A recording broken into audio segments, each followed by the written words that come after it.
अस्सलाम वालेकुम दोस्तों, तुसीं वेख रहे हो मेरा पंजाब टीवी ते मैं तुहाडा मेज़बान मुहम्मद लतीफ़ खरल। दोस्तों सब तो पहले अपने चैनल नूं करो सबसक्राइब ते नाल बैल आइकन करो प्रेस ताकि साडे हर नई आने वाली वीडियो का नोटिफिकेशन सब तो पहले तुहाडे वीरां तक पहुँचे। दोस्तों रोज़ाना की तरह अज भी तुहाडा वीर तुहाडे वास्ते एक गाय की वीडियो लैके हाज़र है। इंशाअल्लाह उम्मीद करांगे भरावां नूं ये वीडियो पसंद आवेगी। साडी लोकेशन तहसील आरीवाला ज़िला पाकपतन शरीफ। आरीवाला तो तकरीबन 8 ਤੋਂ 9 किलोमीटर के फासले ते आबादी कोट फलकशेर। असीं उत्थे खड़े हैं भाई गुलाम अली। आओ जी भाई गुलाम अली। भाई गुलाम अली इन्हां दी ये गाय हैगी। हाँ जी भाई गुलाम अली की हाल ने? ठीक ठाक। नंबर तो आ दे फिर 0308 हाँ जी 44 50 960। दोबारा एक दफ़ा 0308 44 50 960। ठीक हो गया जी, मेहरबानी। ये दोस्तों भाई गुलाम अली इन्हां दा कॉल नंबर है, व्हाट्सएप ईमो नहीं है, ओनली कॉल। डायरैक्ट तुसीं इन्हां नाल राबता करके रेट डायरैक्ट तुसीं इन्हां नाल तय कर सकते हो। तो हुण दिखाने जी भाई गुलाम अली दी गाय ताज़ा सूई दिखाओ जनाब। यह मुकम्मल इसका कद भरावां दे सामने, भरावां दी नज़र है। रंग नस्ल जात हर एक चीज़ तुहाडे सामने। तसल्ली करा दो जनाब। माशाल्लाह सोहना थानावाना लग्या है। भरावां नूं करावांगे तसल्लियां। भरावां दे आ जावे जानवर पसंद, नंबर मालक दा दित्ता विच, डायरैक्ट मालक नाल राबता कर सकदे ने। रेट दे मामला दा डायरैक्ट उहनां नाल तय कर सकदे ने। लो जी माशाल्लाह मुठ भर थाने विरला भरावां दे सामने ने, चैक कर सकदे हो। चारों थान माशाल्लाह इक्को जिहे सोहणे थान लगे ने। मुकम्मल दिखा दे जनाब। मूँह मत्था भी सिंग जिड्डे जिड्डे है ने। चार च फिर तसलियां करा दो। पिछे छोटा जिहा एक तुंब निकलिया है, हाँ नज़दीक करके दिखा दो। हाँ जी इन माड़ा खोल के टोर के दिखाया जी।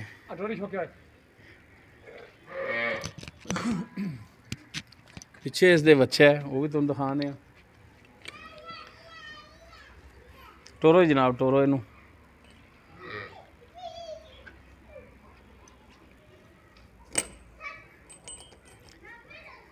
माड़ा लम्मा जा करके टोरो। हाँ बच्चे वाली लै जाओ भावें।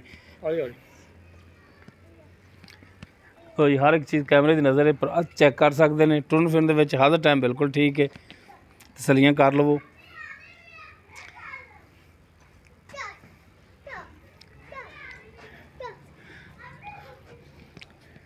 बच्चा भी दिखा दिया जी। यह पिछे बच्चा है इसके। बाकी किनवा सूआ किन्ने दिनों की सूई है की दुध का हिसाब किताब है, ये सारी गल्लां मालक नाल कर लैने।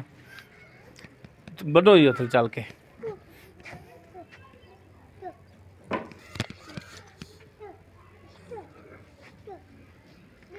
आओ जी भाई गुलाम अली।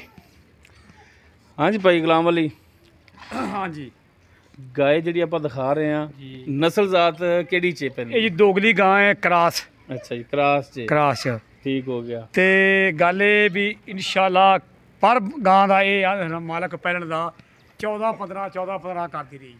अच्छा उन्हें दूसरा सुआ ये सूई हुण दूसरा सौ सुई। ते किन्ने दिन हो गए सूई नूं? ये सी कल सुई है, कल कोई इस वेले कल दी सूई। त्री चुआई है तीसरी चुआई है जी। ते हुण हाज़र टाइम किन्ना दुध चुआया? हुण आधा टाइम जी 8 सिर हैगा दुध 9 सिर 8 9 से बच्चन छड़ के दो थन छड़ दे पे कबाई वाले।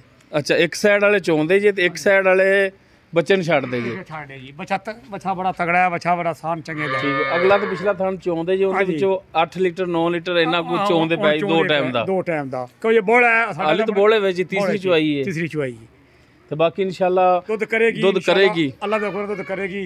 दुध ऐसी दुध में दे भी 15 16 लीटर की जाएगी दो वेले का। अल्लाह दे हुक्म नाल मालक दी मालक दा ये आंद सन। ठीक हो गया। बाकी भरावां दे सामने भरा चेक कर लैन, तसल्ली कर लैने दी। हाँ जी अगर किसी भरा दे पसंद आ जाए वो इत्थे आके चुआई भी कर सकदा है। हाँ जी बिल्कुल चेक कर सकदा है। थन चेक करे, चुआई करे, दुध वेखे, हुण दा सील साऊ वेखे।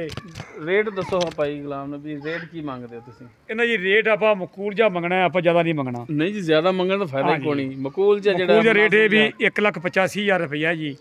1,85,000 जी मकूल जा रेट करना है। इहदे च हुण शफकत तां करोगे ना रेट दे वो विच? रेट वो वेखी जाएगी कि कोई भरा आई जाता है ਤੇ ਉਹਨੂੰ ਆ ਕੇ ਕੋਈ ਆਂਦਾ ਵੀ ਮੈਨੂੰ ਕੋਈ 2000 ਛੱਡ ਦੇ ਤੇ ਛੱਡਣਾ ਵੀ ਪੈਂਦਾ ਹਾਂ, ਉਹ ਕਸਮ ਨਹੀਂ ਪਾਈ। ਹਾਂ ਕਸਮ ਨਹੀਂ ਤੇ ਮਿਹਰਬਾਨੀ ਕਰਨੀ ਹੈ ਹਾਂ, ਕਿ ਮਾੜੀ ਜਿਹੀ ਕਰ ਲਿਆ ਜੇ ਇਨਸ਼ਾਅੱਲਾ ਭਰਾਵਾਂ ਨਾਲ ਉਹ ਜੀ ਕਰਾਂਗੇ। ਤੁਹਾਡੇ ਨਾਲ ਰਾਬਤਾ ਕਰਨ ਫੋਨ ਤੇ ਹਾਂਜੀ ਉਹ ਕਰਨ ਮੇਰੇ ਨਾਲ ਰਾਬਤਾ ਤੇ ਇਨਸ਼ਾਅੱਲਾ ਉਹਨਾਂ ਨਾਲ ਪਿਆਰ ਕਰਾਂਗੇ। ਰੇਟ ਦੇ ਵਿੱਚ ਪਿਆਰ ਮੁਹੱਬਤ ਜਿਹੜਾ ਹਾਂਜੀ ਉਹ ਲਾਜ਼ਮੀ ਕਰਿਆ ਜੀ। ਕਰਾਂਗੇ। ਮਿਹਰਬਾਨੀ ਜੀ। ਹਾਂਜੀ ਦੋਸਤੋ ਭਾਈ ਗੁਲਾਮ ਅਲੀ ਦਾ ਨੰਬਰ ਵੀ ਦੇਤਾ ਵਿੱਚ ਔਰ ਲੋਕੇਸ਼ਨ ਵੀ ਇਹਨਾਂ ਦੀ ਦੱਸਤੀ, ਗਾਇ ਦਿਖਾਤੀ, ਜੋ ਇਹਦਾ ਹਿਸਾਬ ਕਿਤਾਬ ਸੀ ਉਹ ਵੀ ਭਾਈ ਗੁਲਾਮ ਅਲੀ ਦੀ ਜ਼ੁਬਾਨੀ ਪੁੱਛ ਲਿਆ। ਉਮੀਦ ਕਰਾਂਗੇ ਤੁਹਾਨੂੰ ਸਾਡੀ ਅੱਜ ਦੀ ਵੀਡੀਓ ਆਵੇਗੀ ਪਸੰਦ। ਅਗਰ ਸਾਡੀ ਵੀਡੀਓ ਪਸੰਦ ਆਵੇ ਲਾਈਕ ਕਰਨਾ, ਸ਼ੇਅਰ ਕਰਨਾ ਔਰ ਕਮੈਂਟ ਸੈਕਸ਼ਨ ਵਿੱਚ ਆਪਣੀ ਬਿਹਤਰੀਨ ਜੀ ਰਾਏ ਨਾਲ ਸਾਨੂੰ ਆਗਾਹ ਜ਼ਰੂਰ ਕਰਿਆ ਜੇ। ਸਾਡਾ WhatsApp ਨੰਬਰ 0321 57 29 251। ਇਸ ਦੇ ਨਾਲ ਹੀ ਆਪਣੇ ਮੇਜ਼ਬਾਨ ਮੁਹੰਮਦ ਲਤੀਫ ਖਰਲੂ ਦਿਓ ਇਜਾਜ਼ਤ। ਇੰਸ਼ਾਅੱਲਾ ਮਿਲਾਂਗੇ ਅਗਲੀ ਵੀਡੀਓ 'ਚ। ਅੱਲਾ ਹਾਫਿਜ਼।